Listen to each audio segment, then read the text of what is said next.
Você não está conseguindo sair das dívidas, está soterrado nos boletos e não está dando para poupar nada, muito menos investir? A entrevista de hoje é para você.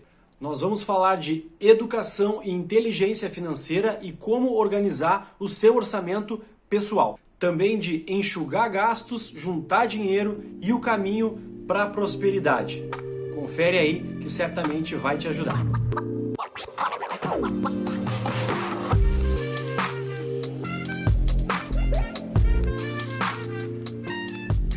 Olá pessoal, tudo bem? Eu sou o jornalista Gabriel Dutra, vamos juntos aqui para mais uma entrevista. E há um tema que é sempre bastante requisitado aqui no canal, que são as finanças pessoais. Por isso hoje eu vou conversar com o Wellington Lemos, que é especialista em gestão financeira e tem uma história muito bacana aí, em seguida ele vai contar aqui para a gente. E hoje o Wellington é influencer, mentor e palestrante nessa área, e ele promete aí que vai te ajudar a sair das dívidas, organizar as finanças e viver uma vida de prosperidade. Então, antes de começar o bate-papo aqui, eu lembro sempre, quem está assistindo aí, não te esquece de se inscrever aqui no canal, ativar as notificações, porque só assim você vai ser avisado aqui sempre que um novo vídeo, uma nova entrevista for postada. Também me procura lá no Instagram, Gabriel Dutra Entrevista. Então, primeiramente, seja muito bem-vindo aí. Muito obrigado pela presença, Wellington. Obrigado, Gabriel. É muito bom estar aqui compartilhando conhecimento, compartilhando conteúdo e trazendo alguns insights novos aí para quem vai estar assistindo, para que realmente essa vida financeira possa deslanchar e as pessoas possam desfrutar da verdadeira prosperidade. Vamos embora. E quem acompanha aqui o canal sabe sempre que eu gosto de começar com uma pergunta que eu chamo de pergunta explosiva, pergunta polêmica, para já botar fogo no papo. Mas no caso hoje é mais uma curiosidade, assim. Eu vejo muito nas tuas redes ali uma expressão que é desbloquear a inteligência financeira. Então eu queria que tu falasse um pouco a respeito disso para a gente começar. O que afinal é desbloquear a inteligência financeira? Boa, vamos lá. Para eu falar do desbloqueio da inteligência financeira, eu tenho que falar de um fato bem gritante, né? Eu digo até assim, que eu até narrei isso no meu livro, que é o seguinte: 2020 ali, 2019 para 2020, a minha esposa ela me fez uma pergunta que foi o seguinte: tu ensina sobre educação financeira para todo mundo e não consegue controlar bem as nossas finanças.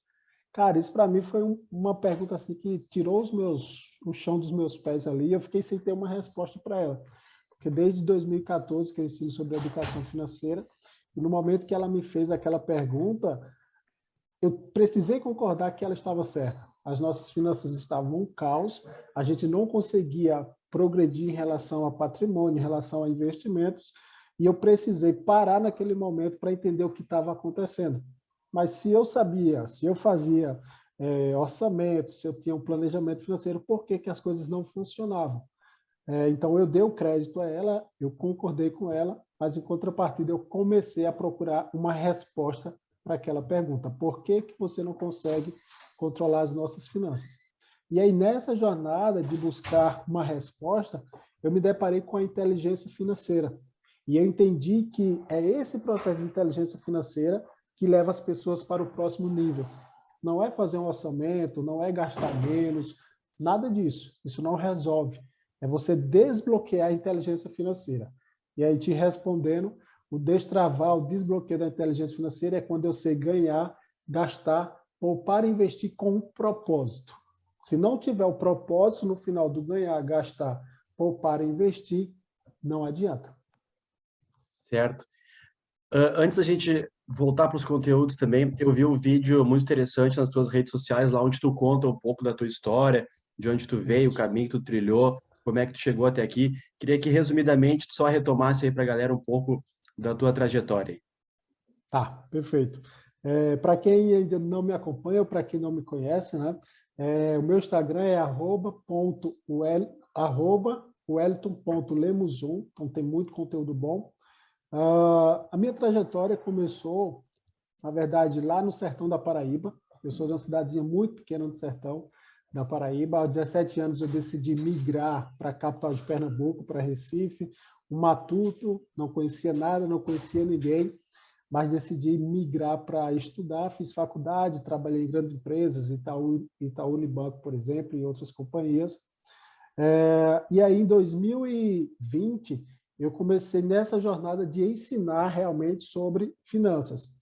Então, até 2020, eu tinha pouco ou nenhum resultado na minha vida financeira, mesmo saindo do interior, do sertão, mesmo já tendo imóveis, tendo desfrutado bastante, não era suficiente, não era apenas aquilo que eu desejava. Então, hoje eu estou em São Paulo, estou em Alphaville desde fevereiro, desde abril, mas foi mais um passo que a gente decidiu dar para mudar de fase, tá? Então, imagina, há alguns anos eu estava no sertão, passei 12 anos em Pernambuco e agora estou aqui, em São Paulo. É um processo de crescimento, de migração, que muitas pessoas olham e não entendem como isso é possível. Pais humildes, família humilde, mas que entendeu um caminho para a prosperidade. Esse caminho ele parte pelo conhecimento, pela sabedoria, pelo entendimento e o controle da gestão financeira. Então, um pouco da minha história é isso. Atendo em consultoria individual, consultoria coletiva, mentorias, para que realmente outras pessoas possam ter resultados como eu tenho tido ao longo desses anos. Que legal. A gente sabe que a gente vive, né, num país que não incentiva o empreendedor, né, no geral, num sistema que não incentiva o correto, né, independente de governo. A gente sabe também aí que a gente vive numa realidade que não é igual, né, nem todo mundo tem as mesmas possibilidades, né, as mesmas oportunidades. Mas, enfim, tem que se mexer aí. Quero te dar parabéns de antemão aí pela tua iniciativa. Uma coisa interessante que tu disse também nesse vídeo, eu acho que eu assisti, que tu trabalhaste como garçom no hotel e depois Isso. conseguiu ir para a parte financeira e aí esse networking, essas portas abertas aí que te abriram, né, para um novo mundo. E quanto é importante a gente dar o primeiro passo e nem que seja com o objetivo A, aquilo acaba te abrindo, né, uma segunda porta, objetivo B e C, né? Todo esse network, essa Exatamente. iniciativa, né? Isso faz parte, na verdade, do processo de crescimento e de mudança. Eu não posso chegar no fim de uma escada sem querer passar por todos os degraus. Então, quando eu migrei do sertão para Recife, né? Sertão da Paraíba para Recife, capital de Pernambuco, eu fui trabalhar como garçom, com Mins, na verdade, que é o ajudante do garçom, é aquele cara que limpa a mesa, que limpa chão, que lava prato no hotel. Então, eu fiz isso durante 4 meses, 5 meses, e logo depois surgiu uma oportunidade para ir para outro setor. E aí eu rapidamente fui crescendo até chegar no financeiro. Então, desde 2010 que eu atuo na área financeira. Já venho aí com pouco mais de 10 anos focado em finanças. E, claro, não pode olhar para o momento como sendo algo definitivo na vida. O meu momento hoje não define o meu futuro. Eu preciso entender, como você falou, que é um momento. Um momento eu estava garçom, outro momento eu estava recepcionista, estava auditor de contas, estava financeiro. Mas esse momento não define o meu futuro. Beleza, que legal. Falando em ferramentas, assim, também uma tecla que eu bato sempre é o quanto seria importante a educação financeira nas escolas. A gente vê muito pouco isso hoje em dia. Países como Finlândia, Noruega, Dinamarca, Suécia, né, Canadá, são países que investem muito em alfabetização financeira, em educação financeira para crianças e não por coincidência são os países que têm aí o maior IDH, né, o Índice de Desenvolvimento Humano. Portugal também vem se notabilizando bastante por isso. Como é que tu vê assim a realidade hoje? Tu acha que está faltando isso e como é que tu vê a importância de ensinar, né, finanças nas escolas? No Brasil já tem uma lei, né? Hoje é lei, é fato que as escolas fundamentais precisam ensinar sobre isso, mas o que adianta eu ter um registro ali de uma lei se os professores não estão capacitados, se a própria instrução para professores ela não acontece? Então fica muito difícil. É uma deficiência que, por exemplo, se for resolvida no berço ali da educação, nós vamos ter adultos, pessoas adultas mais saudáveis financeiramente e, consequentemente, uma economia melhor, uma economia mais forte.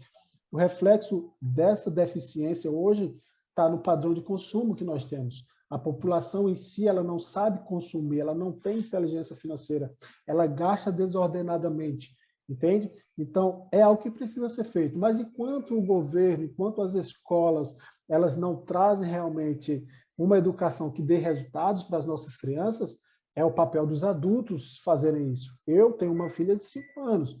Eu ensino muito a minha filha sobre dinheiro, como ela deve lidar, o que ela deve comprar se ela ganha o dinheiro e o que ela fazer com aquele bem.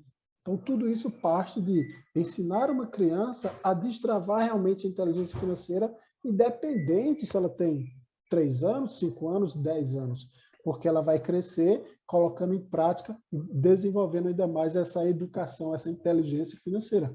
Eu falo muito que eu não ensino sobre educação financeira.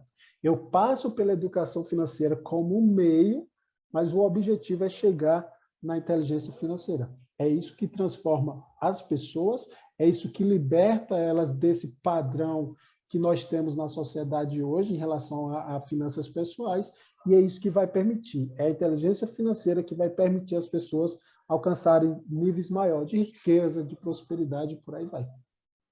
Perfeito. Chegando para o teu trabalho hoje, então, o camarada chega no Wellington lá, cara, tô perdido, tô na pilha de boletos, tô me afogando aí.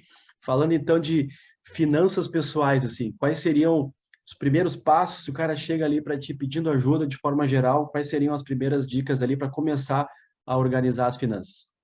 Muito bom.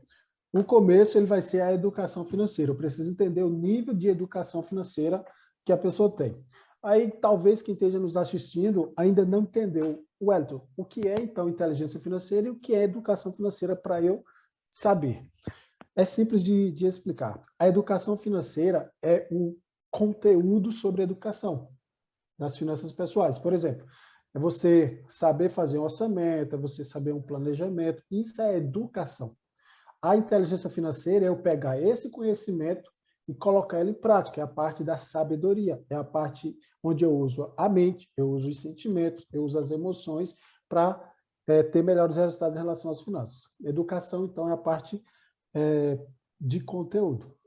Quando a pessoa chega até mim, nessa situação de dívida, de desorganização, o primeiro passo é levantar as informações.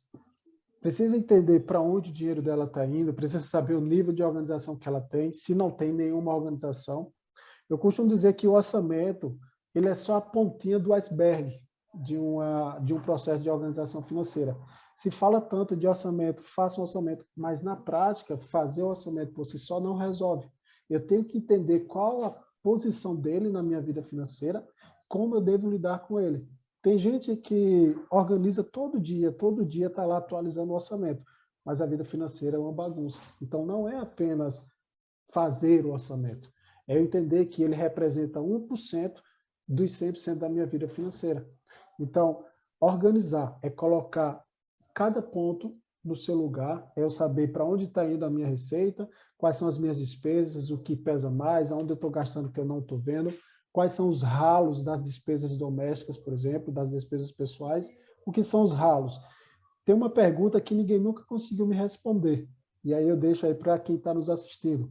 Você sabe quais as despesas fixas mensais? Normalmente, as pessoas sabem. Eu pago aluguel, internet, isso está ali.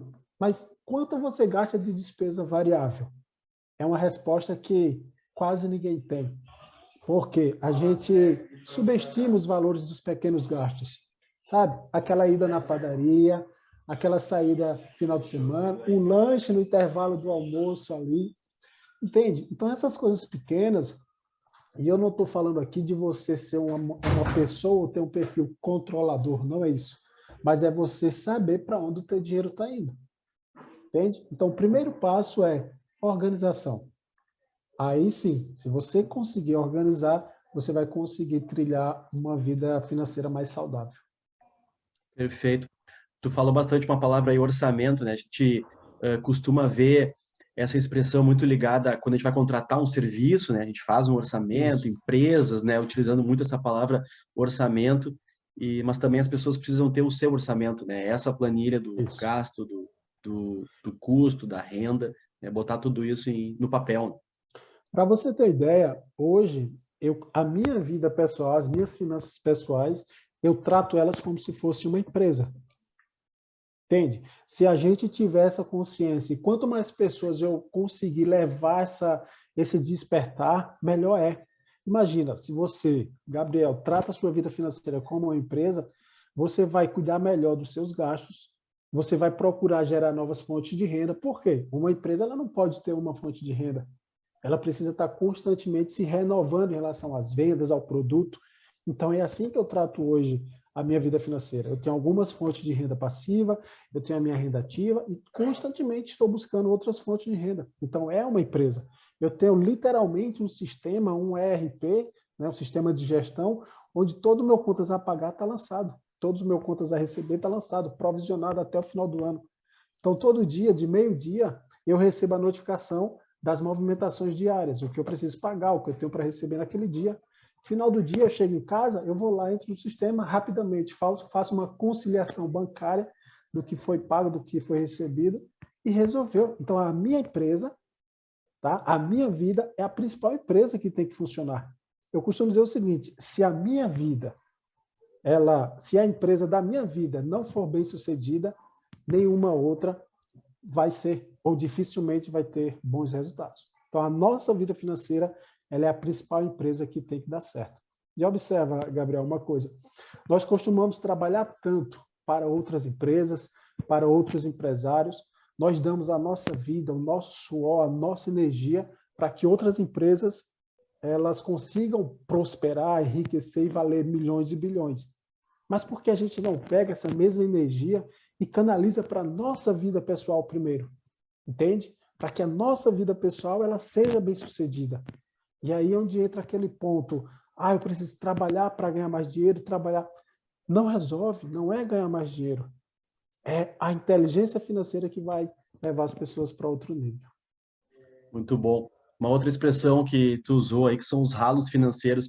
Eu entrevistei aqui a Josiane Nunes, que é uma especialista em finanças também. Até vou deixar o cardzinho aqui para quem quiser assistir o vídeo, mas por enquanto fica aqui com a gente no Papo com o Wellington, que ela falou exatamente a mesma expressão, né? Os ralos financeiros. Ela deu até um número aqui, não lembro de cabeça, lá no vídeo, você pode conferir, 40%, uma coisa assim, do orçamento mensal vão para esses ralos financeiros, que é o cafezinho, o estacionamento, é a padaria, e quando a gente perde o controle disso, e aí entra aí os gastos por impulso ainda, né? Eu queria fazer um gancho contigo, assim, ela falou muito também sobre o emocional, né? A hora que a psicologia entra, e se mistura com as finanças, né? Então, tem um camarada lá que ele acaba comprando porque ele está triste, né? Ele faz com o dinheiro uma compensação, né? Então, algo que está ruim na vida dele, ele acaba descontando nos gastos. De repente, o cara tá mal no trabalho, e aí, ao invés de buscar a melhora da situação, ele compensa, né? Então já que o meu emprego tá ruim, eu vou pegar esse dinheiro que eu tô ganhando aqui e vou me agradar,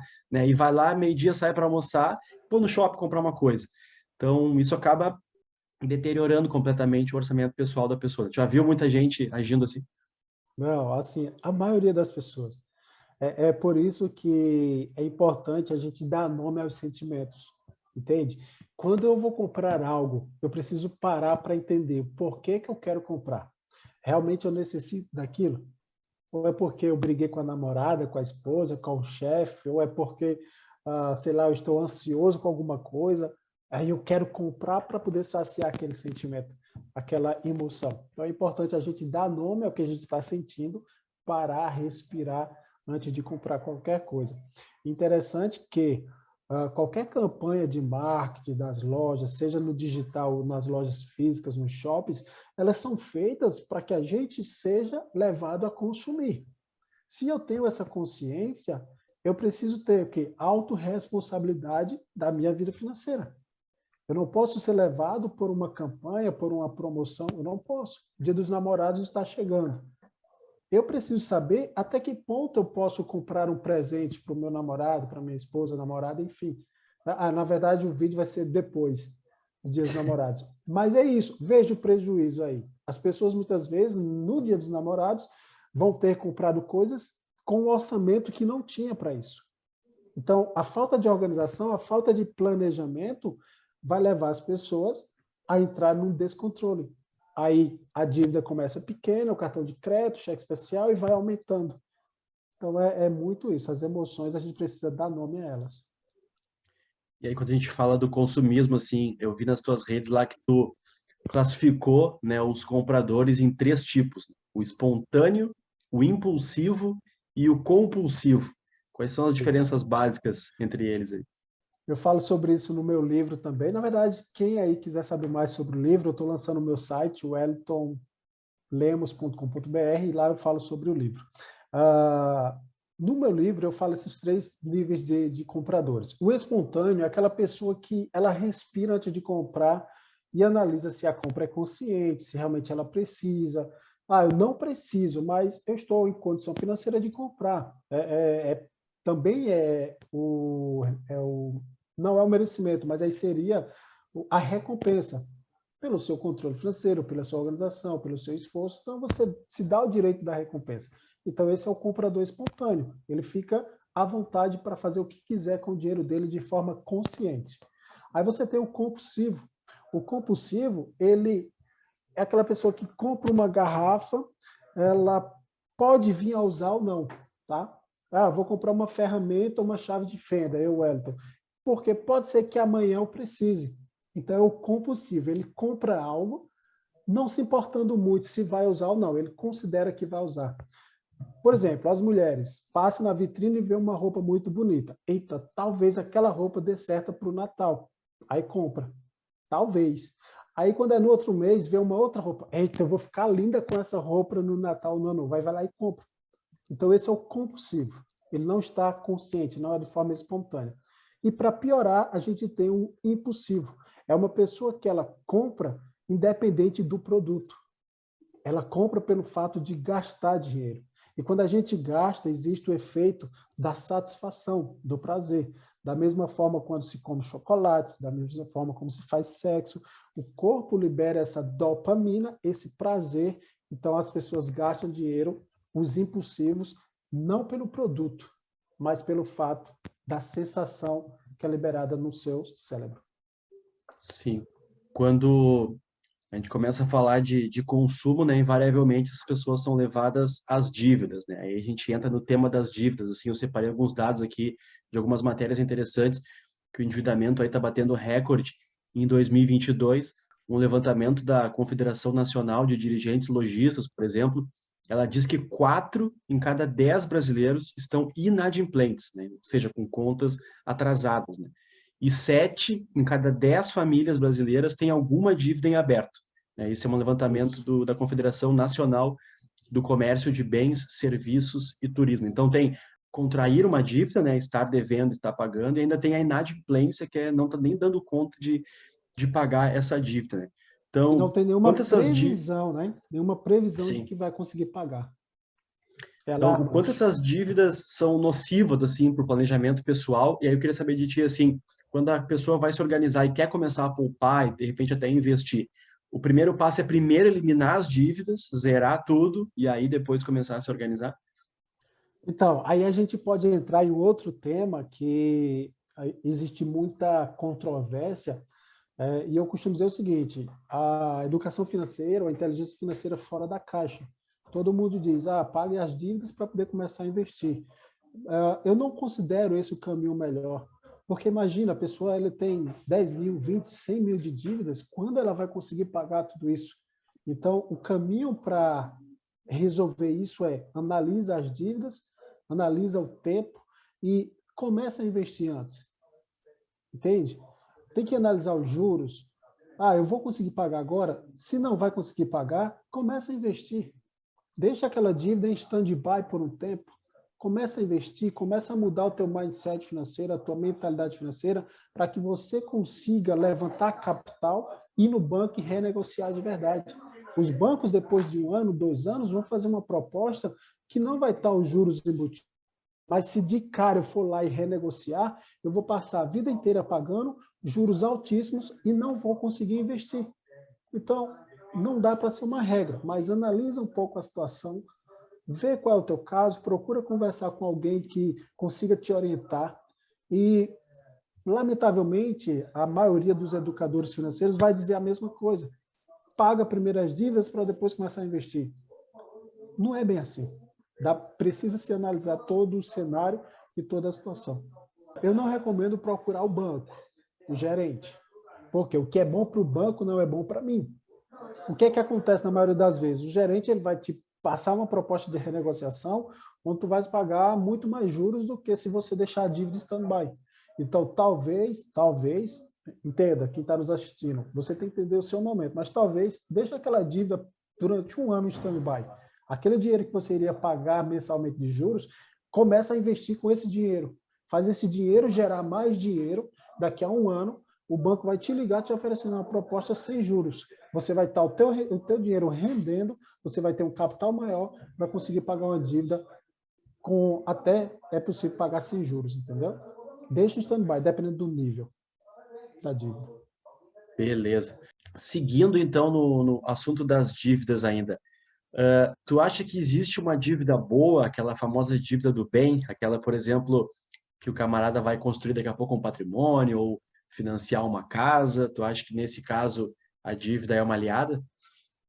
Existe, tá? Existe dívida boa. E aí a gente pode comparar, por exemplo, a alavancagem de empresas privadas. As empresas que pedem, né, dinheiro ali ao governo emprestado, fundos do governo, fundos de outros bancos, nem todas é porque precisam de dinheiro.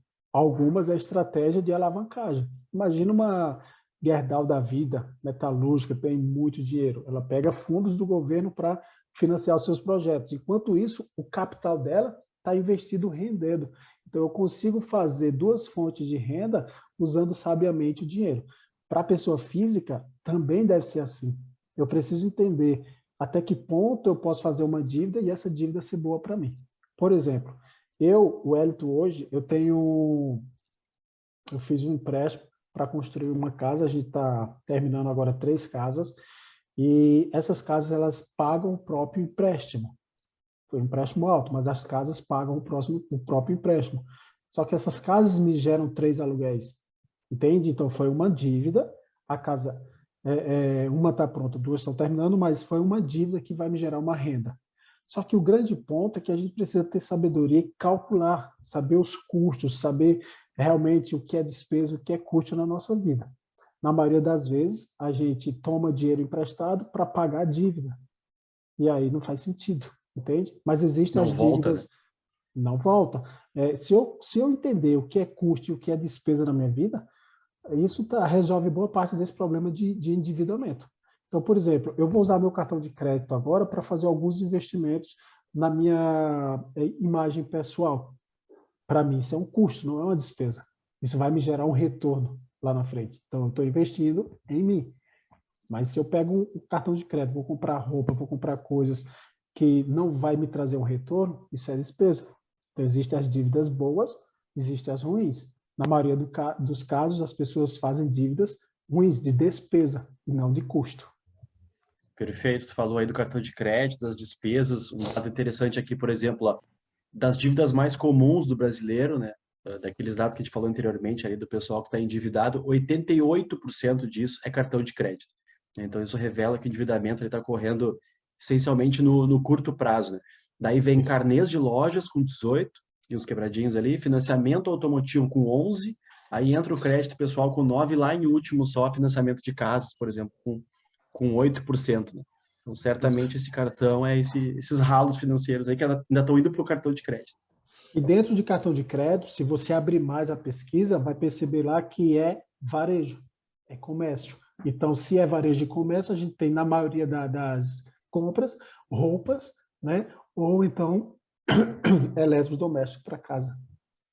Não é Certo. algo que a pessoa ela precise para sobreviver, entende? Sim.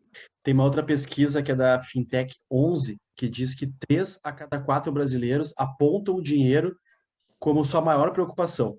E só 17% dos entrevistados afirmaram que conseguem cobrir os gastos e poupar algum dinheiro do fim do mês, né? 33% admitiram que os gastos são maiores do que a renda mensal. Então, tu vê a bagunça aí que a gente está inserido, né? E aí, claro, né? Nem todo mundo também tem condições daqui a pouco de conseguir poupar muito, mas um pouquinho, né? Que seja já ajuda. E aí a pergunta que eu quero te fazer em cima disso, assim, tu acha também sempre interessante a pessoa poupar primeiro antes de gastar, né? Se paga primeiro, recebeu, guardou, gasta o excedente, ou tentar viver o mês e poupar o que sobra? A vida, Gabriel, ela precisa ser leve. A vida precisa ser leve. E para ser leve, eu não posso carregar nenhum peso nas minhas costas, além daquilo que já é padrão do dia a dia. Tem que trabalhar, cuidar de casa, família, para quem tem essas suas responsabilidades. Logo, em relação às finanças, como é que ela pode ser leve? É eu saber até onde eu posso ir em relação aos meus gastos. É eu ter a consciência, se eu ganho R$ 1.000, eu não posso gastar 2.000. Entende? Eu não posso considerar que o cartão de crédito é um acréscimo ao meu salário. O cheque especial é um acréscimo ao meu salário, uma extensão do meu salário. Então, se eu tiver a consciência de que eu ganho 1.000 e eu só posso gastar até isso, eu vou reajustar os meus gastos. Eu vou readequar o meu padrão de consumo à minha renda. Ah, mas eu quero gastar mais. Ok, nenhum problema. O que é que vai ser feito? Procurar ganhar mais, uma outra fonte de renda, mas essa fonte de renda excedente, ela tem que ser para financiar algum objetivo, e não apenas para financiar o consumo, porque senão você se torna escravo do trabalho. Você trabalha para ganhar mais para pagar mais dívidas. E qual a leveza disso? Nenhuma. É por isso que a maioria dos brasileiros tem um grande fardo em relação às finanças nas suas costas. É porque todo o dinheiro que ganha é para pagar a conta. Não desfruta, não viaja. Quando viaja, é dever o cartão de crédito. Entende? Então, a vida precisa ser leve. Para isso, eu tenho que entender até onde eu posso gastar, qual o meu nível, qual o meu padrão financeiro, para que eu não tenha depois uma preocupação ou dores de cabeça porque faltou dinheiro para pagar. Um mecanismo que a gente vê sempre sendo repetido aí pelos especialistas é a reserva de emergência, né? Muitos indicam que tu tenha X meses do salário que tu ganha, outros dizem que seriam X meses dos custos fixos no mês que tu tem. Como é que tu enxerga aí essa reserva de emergência? Eu perdi um cliente uma vez porque eu falei para ele não fazer reserva de emergência. Sério. E aí eu vou explicar mais uma vez, dentro daquela linha educação financeira fora da caixa, e parece algo icônico dizer isso, não faça reserva de emergência, e eu digo isso para os meus alunos, não faça reserva de emergência. Só que eu explico o porquê, eu vou explicar agora para quem está nos assistindo. Qual o ponto? Essa pessoa que chegou para mim, ela estava tão frustrada porque nunca tinha conseguido fazer a reserva de emergência dela. E todo lado que você vai para educadores financeiros, tá lá, faça a reserva de emergência, faça ter um vídeo meu no Instagram que bem que viralizou por causa disso. Não faça a reserva de emergência. E qual é o ponto? Se eu ficar com esse peso de fazer uma reserva de emergência e todo mês tem emergência, dificilmente eu vou conseguir fazer. Eu tenho que mudar apenas uma chave. Eu não estou dizendo para você não guardar dinheiro. Eu vou mudar uma chave na minha mente que vai ser o seguinte: eu vou investir o meu dinheiro. Aí eu preciso fazer o quê? Investir na renda fixa, com alta liquidez, e, teoricamente, essa é a minha reserva de emergência. Mas na minha mente, não é reserva de emergência, é investimento. Se, porventura, eu precisar, eu tenho onde recorrer. Entende?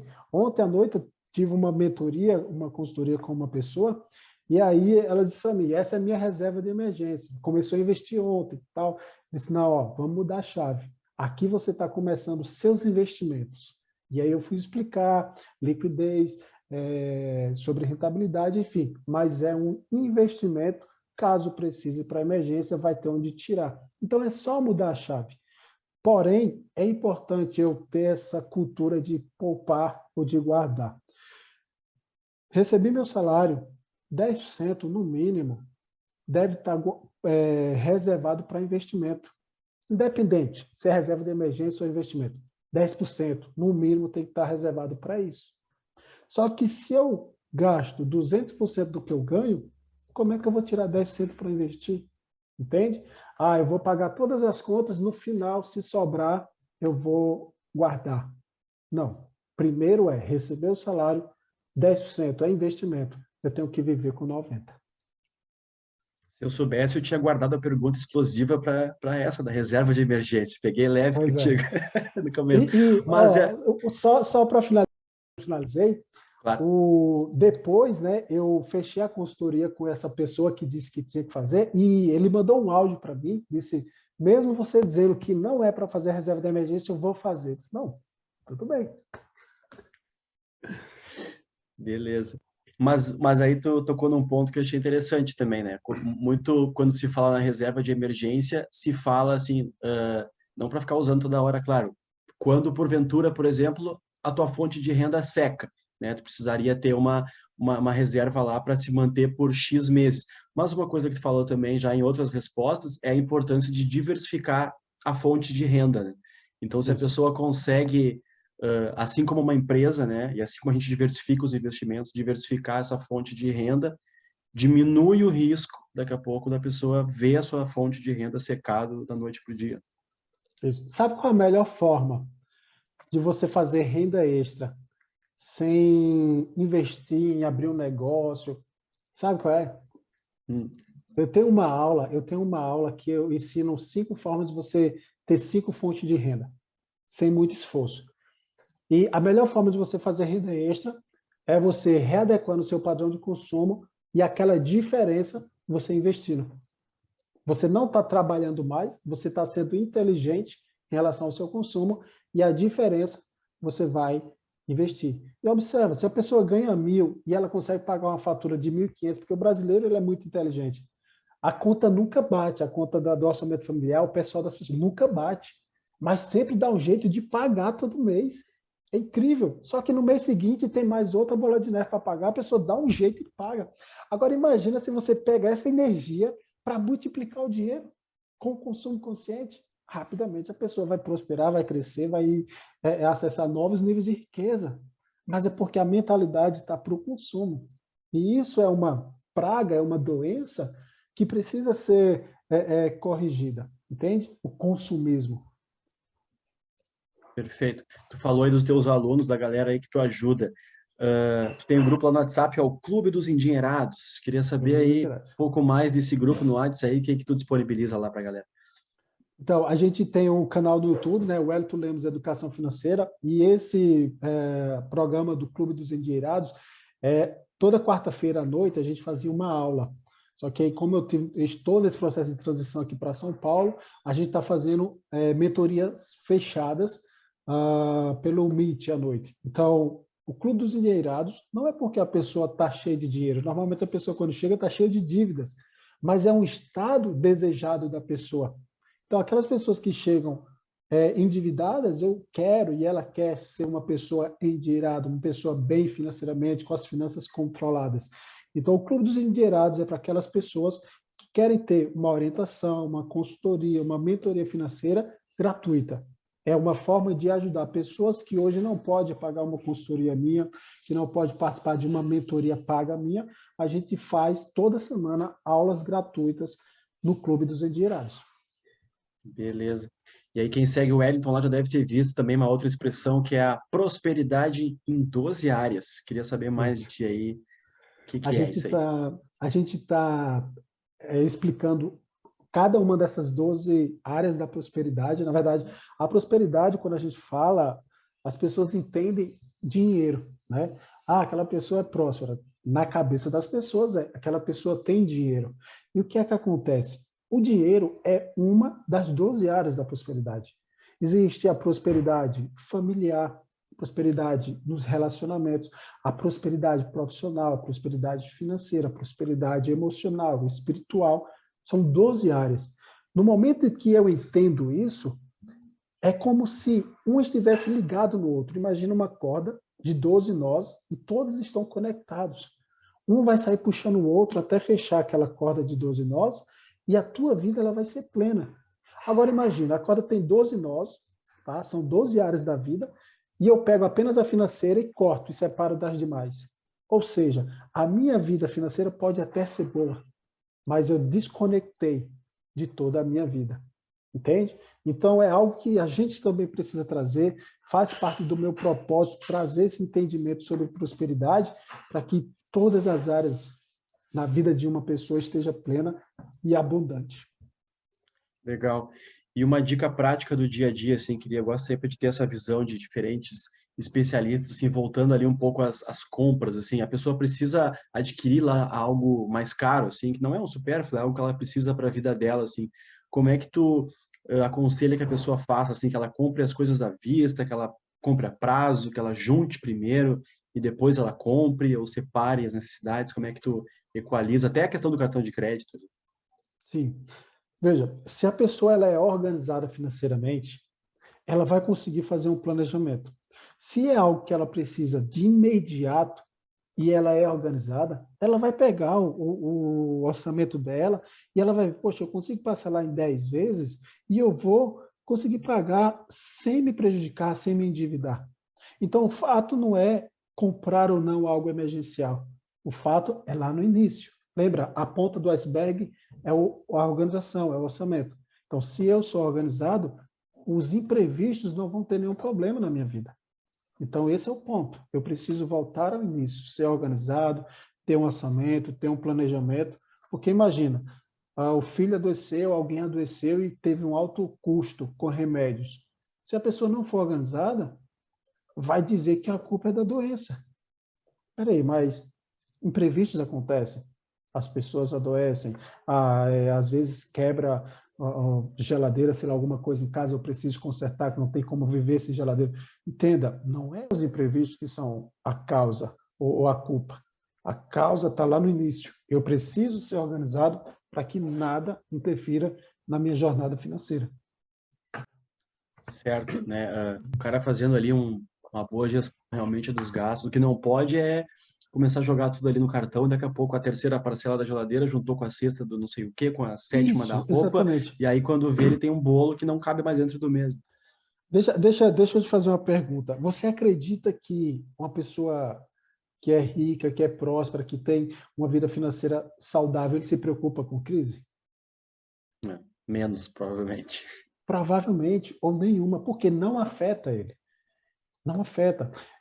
A gente passou por uma crise financeira absurda no nosso país e, graças a essa forma como eu lido com as nossas finanças, a inteligência financeira, os investimentos, nós ajudamos muita gente, Gabriel.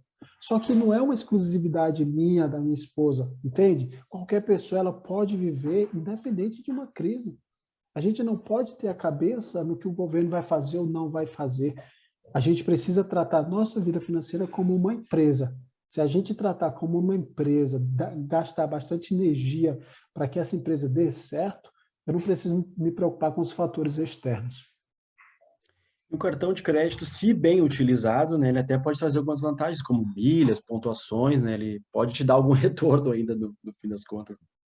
Pode. É um outro tema polêmico, é um risco, na verdade, para quem não sabe. Eu estou com um cliente atualmente que ele está a ponto de vender o apartamento para pagar dívidas. E as dívidas foram causadas por causa de um curso de milhas que ele comprou. E para ele não deu certo. Entende? Então, tem que ter muito cuidado com essas formas de gerar renda que me causam custo. Porque a milhas, por exemplo, no caso da estratégia dele, coloca tudo em cartão de crédito. Só que o tudo em cartão de crédito é tudo que eu preciso comprar, é as minhas despesas do mês. Não é sair comprando tudo para aumentar a fatura. Sim, Ah, mas eu vou ter que pagar, entende? Então, se você tem inteligência financeira, você não vai cair nessas ciladas. é isso aí. E aí tu falou mais no início ali sobre o livro Eu Controlo Meu Dinheiro, né? Queria que tu explicasse um pouco mais aí o que o pessoal encontra no livro e como é que o pessoal encontra para comprar aí o teu livro. Cara, Eu Controlo Meu Dinheiro e Você. Esse é o tema do livro. Foi um projeto que surgiu ano passado, junto com a mentoria ali. Hoje eu estou indo para a sexta turma de mentoria, né? Mentoria de inteligência financeira, focado em inteligência financeira. E o livro surgiu, eu comecei a escrever e assim ficou muito bom. O que a gente fala no livro? A gente fala sobre emoções, sentimentos, a gente fala sobre um pouco sobre investimento, a gente fala muito mais sobre a parte emocional do que a parte educativa de orçamento, essas coisas. O segundo livro, que é o que eu estou escrevendo, vai ser voltado para a educação financeira. Então, eu vou pegar esses dois trabalhos e eles vão, só os dois livros, com investimento baixo, a pessoa vai conseguir ter uma vida financeira saudável. Mas o Eu Controlo Meu Dinheiro e Você é um livro para despertar a inteligência financeira das pessoas. Mostrar as dores, mostrar as consequências daquilo, o que ela está perdendo e o que ela pode ganhar Destravando a Inteligência Financeira. Como é que o pessoal encontra o livro? Eu estou fazendo cadastro no site, eu já tenho um link no meu site, acredito, para comprar online, mas eu estou fazendo um outro cadastro, porque o frete para algumas regiões, né, no site que eu fiz, está muito caro. Então, eu estou procurando uma outra opção para que o frete seja um pouco mais barato. Mas lá no meu site, wellingtonlemos.com.br, já tem o link do livro. Legal. E o camarada ali que está já começando a se organizar ali, já está mais tranquilo com as suas contas ali, com as suas dívidas, que tipo de investimentos assim mais simples, daqui a pouco para o cara começar a multiplicar esse dinheiro assim, tu costuma indicar? Recomendado, tá. Um educador financeiro ele não pode indicar investimentos, né? Mas a primeira coisa, a pessoa tem que saber qual o nível, qual o perfil de investidor. É conservador, é moderado ou é agressivo? Eu preciso respeitar esse meu perfil de investidor. Eu comecei como conservador, hoje o meu perfil ele está agressivo. Então, a primeira coisa, quem está começando, organizou a vida financeira, faz lá uma análise do seu perfil de investidor. Como? Entra numa corretora, num banco de investimento, e ele vai te pedir para fazer o teste. Respeita aquele perfil de investidor. Está começando, renda fixa, independente do valor.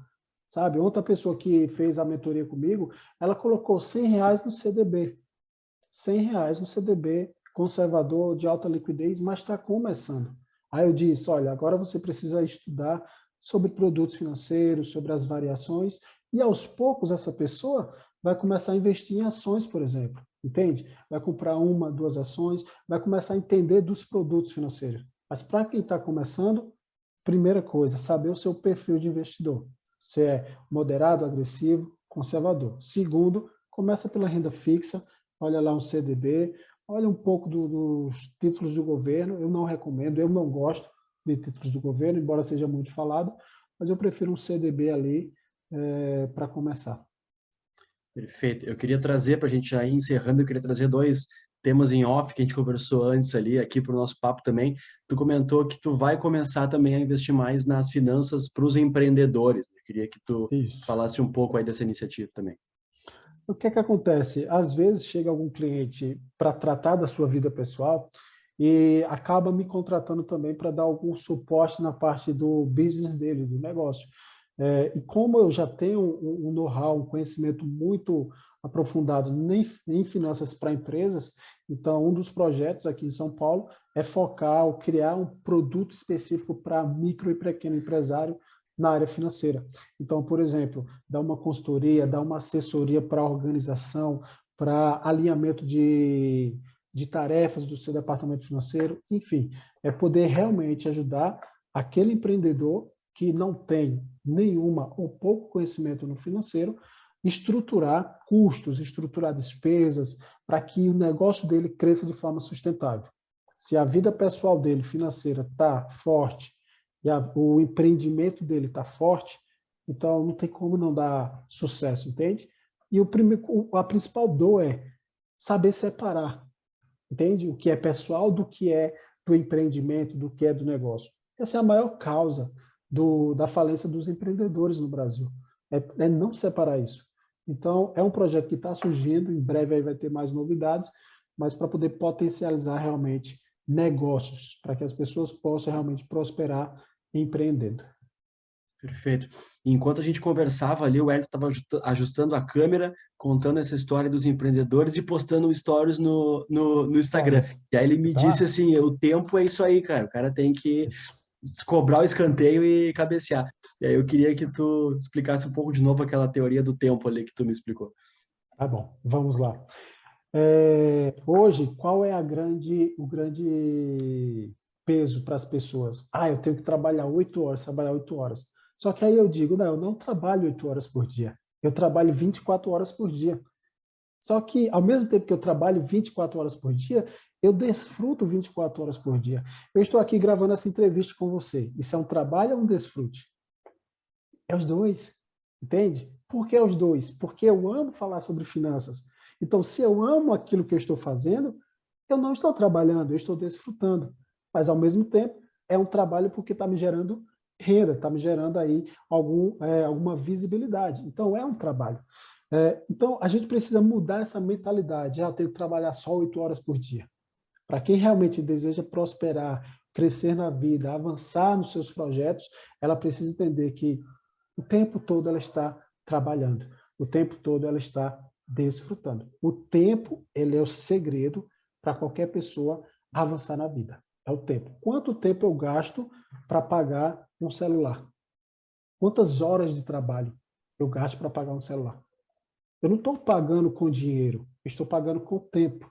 E aí tem um filme muito interessante do Justin Timberlake, que é O Preço do Amanhã.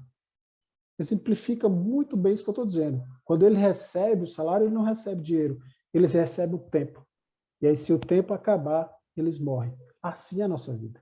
Tem tantas pessoas que estão literalmente mortas, porque elas não têm tempo. Elas não têm, não é dinheiro, elas não têm tempo. Vivem para outras coisas, para outras empresas, mas elas não vivem para elas mesmas.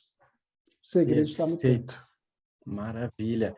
Cara, queria te agradecer aí imensamente pela participação, né? Te deixar à vontade aí se quiser comentar mais algum tema aí que tu acha importante que a gente não abordou e deixar claro aí teus contatos, as tuas arrobas aí das redes sociais, como é que o pessoal te encontra lá para acompanhar teu trabalho e conferir teus conteúdos. Tá bom.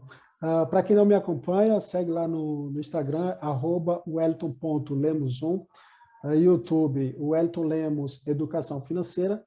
Dentro das minhas redes sociais vai ter o link para ir para o WhatsApp, entrar lá no Clube dos Endinheirados, mentoria gratuita toda quarta-feira.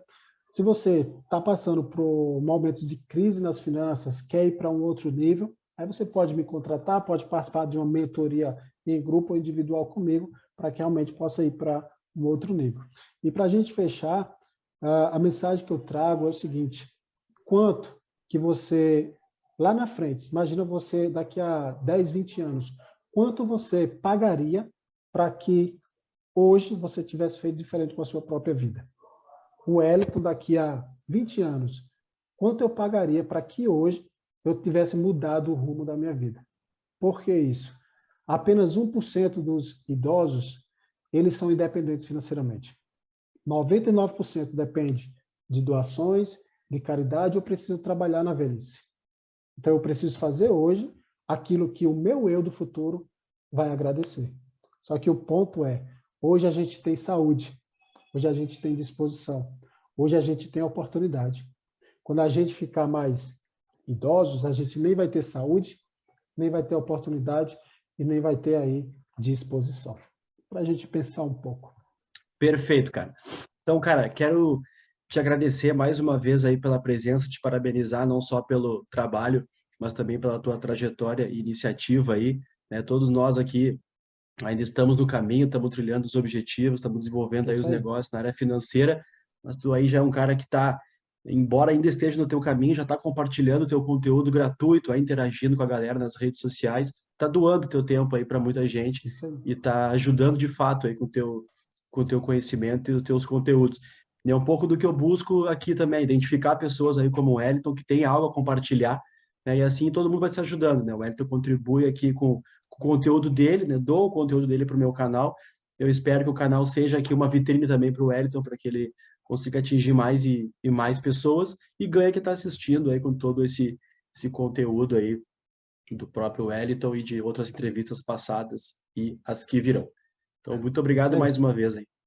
Obrigado, Gabriel. E, gente, eu vi o vídeo, eu vi o canal do Gabriel. Para quem não é inscrito, custa nada, se inscreve aí, né, Gabriel? Tem muito conteúdo bom já no canal e vai vir com certeza muitos conteúdos melhores ainda. Então, é de graça. O Gabriel está aqui, é o tempo dele também. Então, YouTube é assim, deixa o like, se inscreve, compartilha. Isso é a forma de você prosperar e ajudar outras pessoas a prosperarem também. Gabriel, muito obrigado pelo convite e conta sempre comigo. Feito, Uriel. O Wellington já fez o jabá final por mim aqui, trabalhou por mim, não preciso mais nem encerrar essa parte. Só sobra, então, me seguir lá no Instagram e procurar lá o Gabriel Dutra Entrevista e também não deixa de seguir aí o Wellington nas redes lá. Feito, meu mestre. Muito obrigado aí, sucesso e bom trabalho para ti. Obrigado, tamo junto. Feito, valeu, tchau, tchau.